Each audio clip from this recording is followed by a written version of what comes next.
O relógio na parede marcava 21 horas e 37 minutos quando Joana desceu as escadas e encontrou seus pais sentados na sala, rígidos como estátuas. Algo no ar estava diferente, pesado, sufocante, como se o próprio ambiente pressentisse o que viria a seguir. "Sente-se, Joana", disse Helena, sua mãe sem encará-la diretamente. O coração da jovem disparou.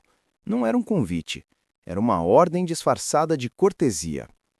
Ela se sentou devagar, observando como os pais trocavam olhares carregados de significado. Roberto, seu pai, mantinha as mãos cruzadas sobre a mesa, os dedos tamborilando nervosamente. Helena respirava fundo, preparando-se para um discurso que parecia ensaiado. "Você já tem 19 anos", começou Helena, a voz controlada demais para ser natural. "É uma idade em que muitos jovens já estão construindo sua independência." Joana franziu a testa. Para onde aquilo estava indo? "A situação financeira da família está complicada", continuou a mãe, desviando os olhos para a janela. "Marcos vai entrar na universidade no próximo semestre. É um curso caro, mas é o futuro dele. Precisamos fazer escolhas." Roberto se mexeu na cadeira e foi então que Joana viu. Ele segurava algo no bolso, algo que fazia um barulho metálico sutil cada vez que se movia. "Escolhas?", repetiu Joana, a voz saindo mais fraca do que pretendia. Seu pai finalmente falou, a voz grave e distante, como se estivesse lendo um veredito judicial. "Encontramos uma solução que vai ajudar todos nós. A van do quintal, ela está parada há anos, mas ainda funciona. Limpamos ela hoje. Vai ser seu novo espaço." O mundo pareceu parar. Meu espaço?", sussurrou Joana, incapaz de processar o que ouvia. Roberto retirou do bolso um molho de chaves enferrujadas e as colocou sobre a mesa com um baque seco, que ecoou pela sala inteira. O som foi como um martelo batendo em seu peito. "Escolhas?", repetiu Joana, a voz tremendo. Seu pai finalmente falou, a voz grave e distante como se estivesse lendo um veredito judicial. "Encontramos uma solução que vai ajudar todos nós. A van do quintal, ela está parada há anos, mas ainda funciona. Limpamos ela hoje. Vai ser seu novo espaço." "Vocês estão me expulsando de casa?", perguntou, a voz tremendo. "Não é expulsão", respondeu Helena rápido demais, defensiva demais. "É uma oportunidade para você desenvolver sua independência. Muitos jovens sonham com isso." "Jovens sonham em morar numa van abandonada?" Joana sentiu a raiva começando a ferver, misturada com uma dor tão profunda que quase a sufocava. "Vocês estão me colocando para fora para dar meu quarto para o Marcos." "É temporário", mentiu Helena, incapaz de sustentar o olhar da filha. Mas todos ali sabiam a verdade. Aquilo não era temporário, era uma escolha. Eles haviam escolhido Marcos, o filho mais velho, o menino prodígio, o futuro engenheiro. E ela? Ela era apenas um peso. "Quando?", Joana perguntou, a voz agora perigosamente calma. "É melhor você começar a se organizar hoje", disse Roberto, evitando seus olhos. "Marcos precisa do quarto arrumado até o fim de semana." 3 dias. Eles lhe davam 3 dias. Joana pegou as chaves da mesa, o metal estava frio, gelado até como se carregasse o peso da rejeição. Levantou-se sem dizer uma palavra, subiu as escadas e trancou-se no quarto, seu quarto, que em breve não seria mais dela. As lágrimas vieram só quando a porta estava fechada. Eram 23 horas e 42 minutos quando Joana terminou de esvaziar o quarto. 2 malas gastas tinham toda a sua vida. Roupas, alguns livros, fotografias que agora pareciam mentiras bem contadas e os R$ 300 que tinha economizado trabalhando em pequenos bicos. Desceu as escadas em silêncio. A casa estava escura, mas ela ouviu vozes vindas do quarto dos pais. "Você acha que fizemos a coisa certa?", era a Helena. "Era a única opção", respondeu Roberto, mas sua voz soava menos convicta do que na sala. "Marcos tem futuro. A menina, ela vai dar um jeito." A menina. Era assim que ele chamava agora. Não Joana. Não, nossa filha. A menina. Ela não esperou para ouvir mais. Pegou as malas, abriu a porta da frente e caminhou até o quintal. A van estava encostada no canto mais escuro, coberta por uma lona rasgada. Quando Joana puxou o tecido, uma nuvem de pó subiu, fazendo-a tossir. O veículo era uma Kombi antiga, azul desbotada, com manchas de ferrugem nas laterais e um dos vidros rasgado. Abriu a porta traseira. O cheiro de mofo a atingiu como um soco. Dentro, o cenário era desolador. Bancos rasgados deixavam a espuma amarelada à mostra. O teto estava manchado de umidade e havia uma pequena janela lateral que mal abria. Era menor do que parecia por fora, claustrofóbico, frio, hostil. Mas agora era seu lar. Jogou as malas lá dentro, entrou e fechou a porta. Trancou por dentro com um pedaço de arame que alguém havia improvisado como fechadura. Sentou-se no banco traseiro, abraçou os joelhos e finalmente permitiu-se chorar. Chorou pela família que nunca mais teria, chorou pelo quarto que fora seu desde criança, chorou pela sensação de ser descartável, substituível, insuficiente. Mas, no fundo daquela dor, algo começou a se formar, pequeno ainda, frágil, mas presente, uma chama de pura determinação. Se eles não acreditam em mim, sussurrou para a escuridão da van, eu vou provar que estão errados, nem que isso me mate. Os primeiros dias foram um inferno silencioso. Joana acordava às 5h30 com o corpo dolorido de dormir em posições impossíveis no banco estreito. O frio da madrugada entrava pelas frestas e ela acordava tremendo, abraçado às poucas roupas que serviriam de cobertor improvisado. Precisava de um lugar para tomar banho. Os banheiros públicos eram uma opção arriscada. Sempre havia alguém olhando com desconfiança para a jovem que entrava com uma mochila e saía com o cabelo molhado. Acabou descobrindo um posto de gasolina onde o atendente da madrugada, um senhor chamado Osvaldo, fazia vista grossa quando ela usava o banheiro por 10 minutos a mais. «Problemas em casa?» perguntou ele uma manhã, enquanto ela lavava o rosto na pia minúscula. «Algo assim», respondeu Joana, sem dar detalhes. Ele não insistiu, mas começou a deixar sabonete novo e toalhas de papel extras no banheiro sempre que havia chegando. Pequenos gestos de humanidade num mundo que parecia determinado a esmagá-la. A alimentação era outro desafio.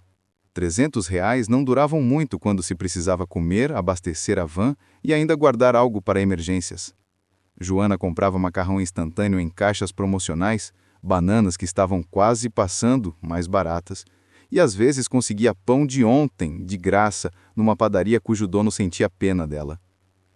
Mas o pior não era a fome, era o medo. À noite, cada som era uma ameaça. Passos na calçada, vozes embriagadas, o barulho de um carro desacelerando próximo à van.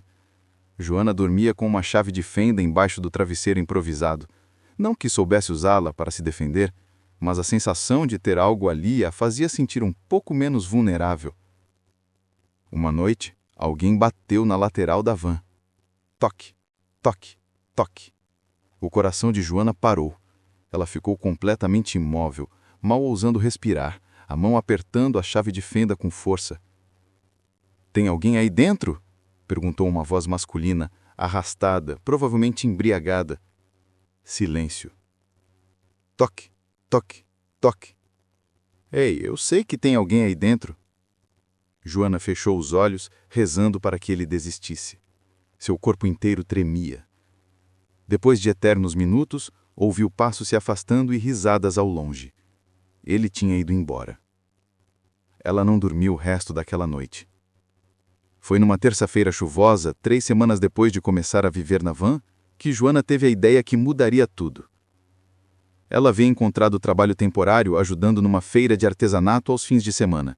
Carregava caixas, montava barracas, organizava mercadorias. Ganhava R$ 50 por dia. Pouco, mas honesto.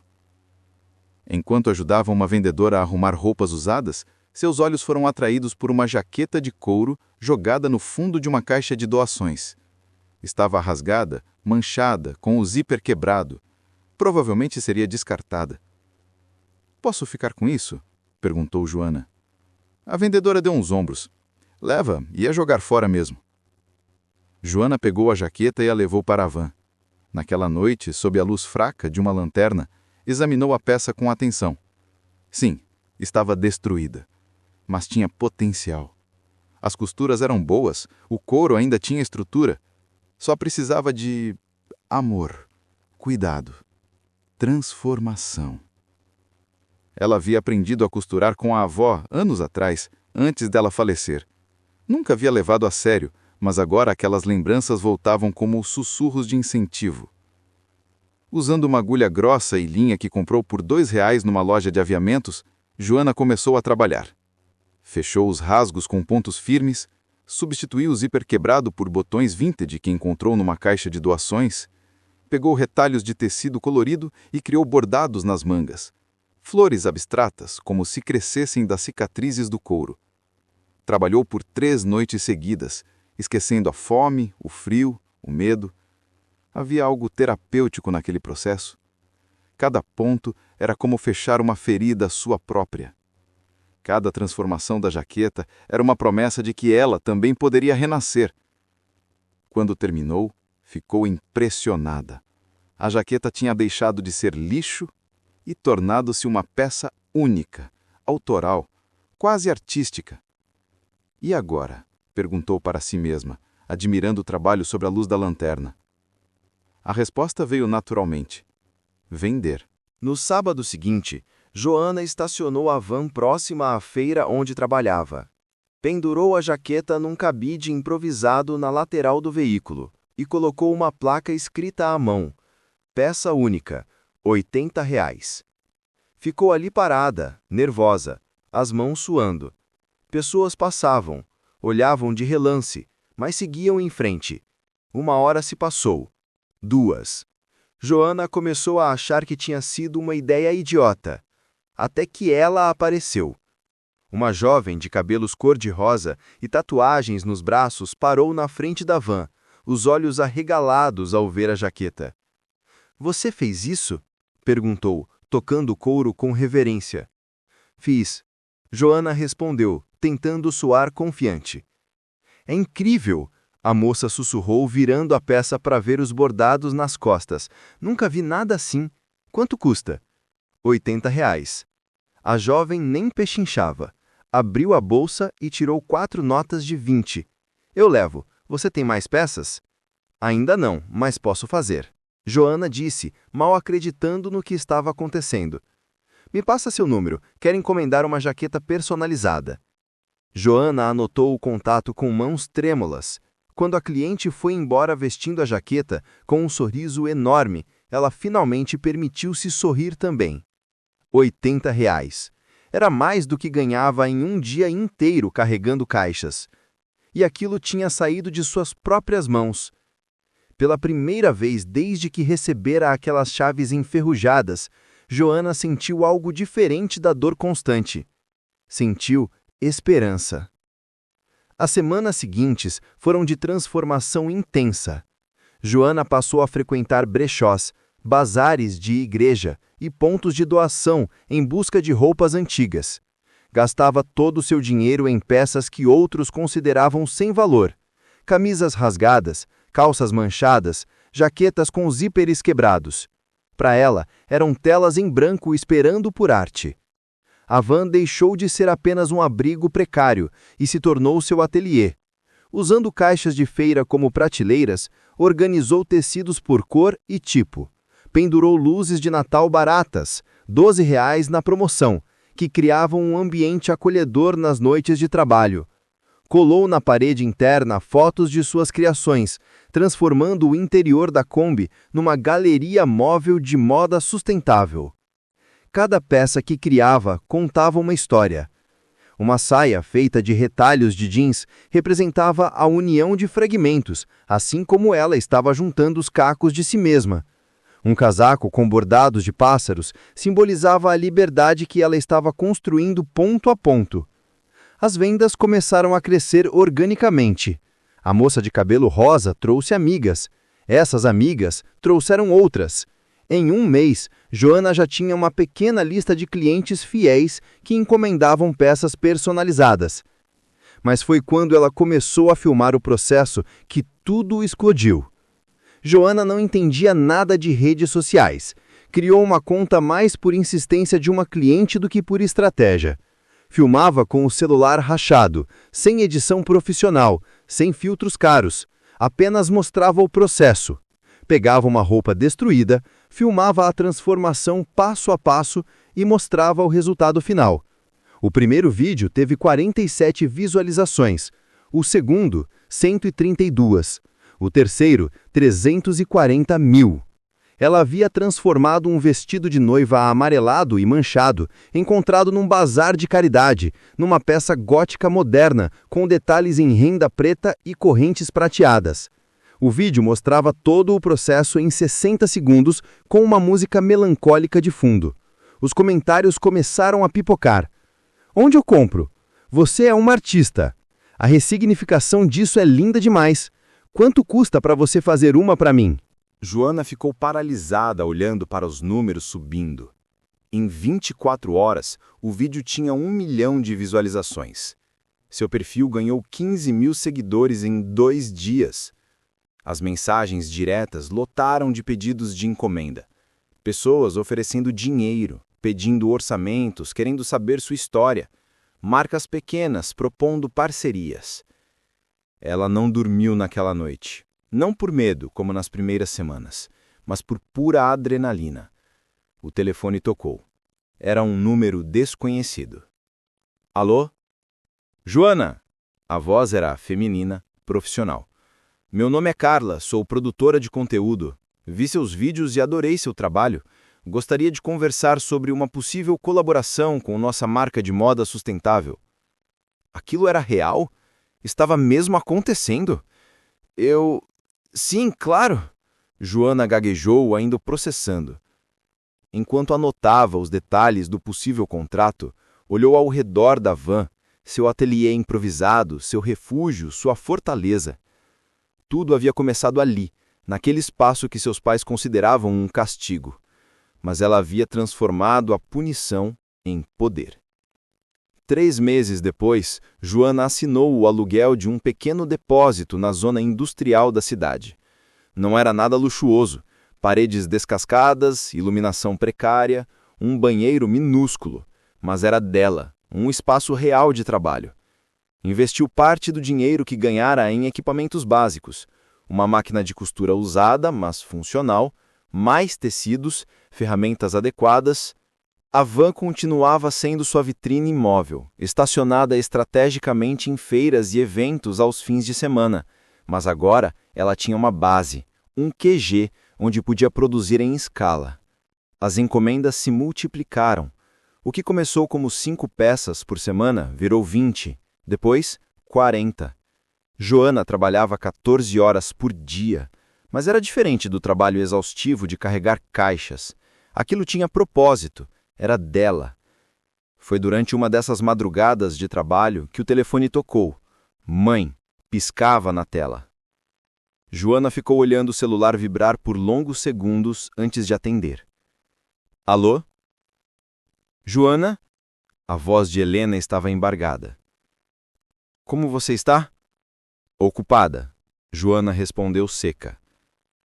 Eu vi nas redes sociais. Seu trabalho está lindo. Estamos muito orgulhosos. Orgulhosos? Joana riu, mas não havia humor ali. Agora estão orgulhosos? Silêncio pesado do outro lado. Joana, seu pai e eu, queríamos conversar, explicar melhor o que aconteceu. Talvez a gente possa... Pode o quê, mãe? Voltar no tempo? Desfazer a escolha que vocês fizeram? A raiva que Joana tinha enterrado começou a emergir. Vocês me colocaram numa van, me trataram como peso morto. E agora, porque viram que estou dando certo, querem conversar? Não foi assim. Foi exatamente assim. Joana respirou fundo, controlando-se. Olha, eu não tenho raiva de vocês, não mais, mas também não tenho mais nada. Aquela família acabou quando vocês me deram aquelas chaves. Estou bem agora. Sozinha, mas bem. Filha? Tenho que ir. Boa noite, Lena. Desligou antes que a mãe pudesse responder. Ficou olhando para o telefone, as mãos tremendo levemente. Uma parte dela queria chorar. Outra, a mais forte, sabia que havia tomado a decisão correta. Não havia volta, só o caminho à frente. 6 meses após ser expulsa de casa, Joana assinou o contrato de compra de uma casa pequena, mas confortável, em um bairro tranquilo. 2 quartos, quintal com árvores, cozinha com luz natural. Era modesta, mas era propriedade dela. Na noite da mudança, sentada na sala vazia, tomou uma decisão. Pegou o telefone e digitou uma mensagem para Helena. Gostaria de convidá-los para jantar na minha nova casa. Sábado, 19 horas. Tragam um Marcos. Não era perdão, não ainda, mas era encerramento. Sábado, 18 horas e 55 minutos. A mesa estava posta com toalha branca, pratos simples, mas elegantes, velas acesas. Joana preparara um jantar caprichado. Risoto de fungo, salada fresca e uma sobremesa de torta de limão, que aprendera a fazer vendo vídeos. A campainha tocou. Quando abriu a porta, encontrou Helena, Roberto e Marcos parados ali, visivelmente desconfortáveis. Helena segurava uma garrafa de vinho como escudo. Roberto olhava para os lados, evitando contato visual direto.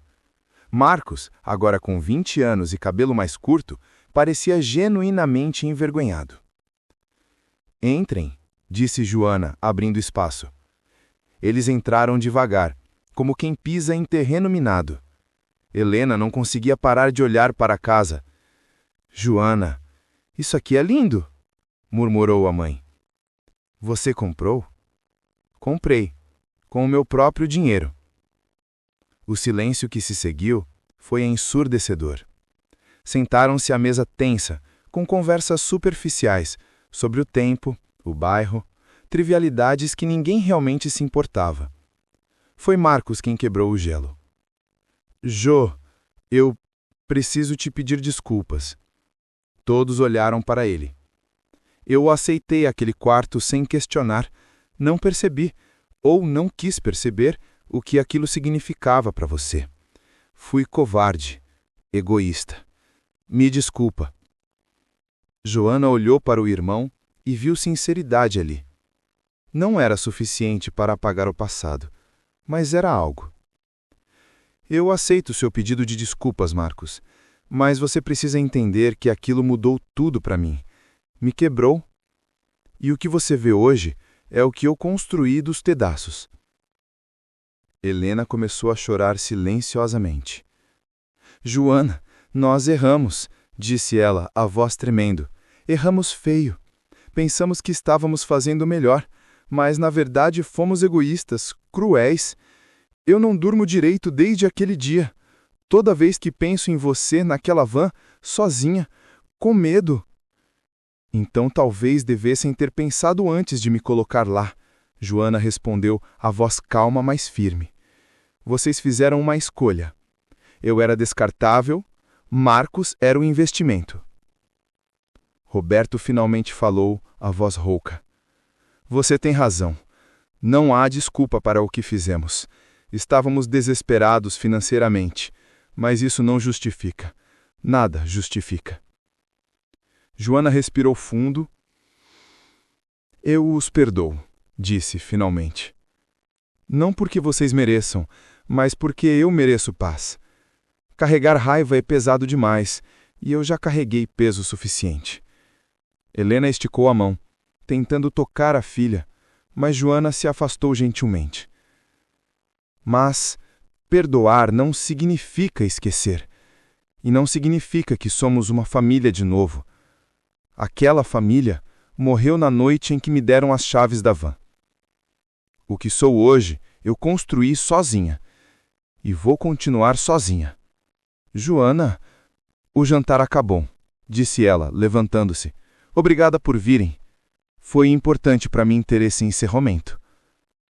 Helena, Roberto e Marcos se levantaram lentamente, atordoados. Caminharam para a porta como zumbis, sem saber o que dizer.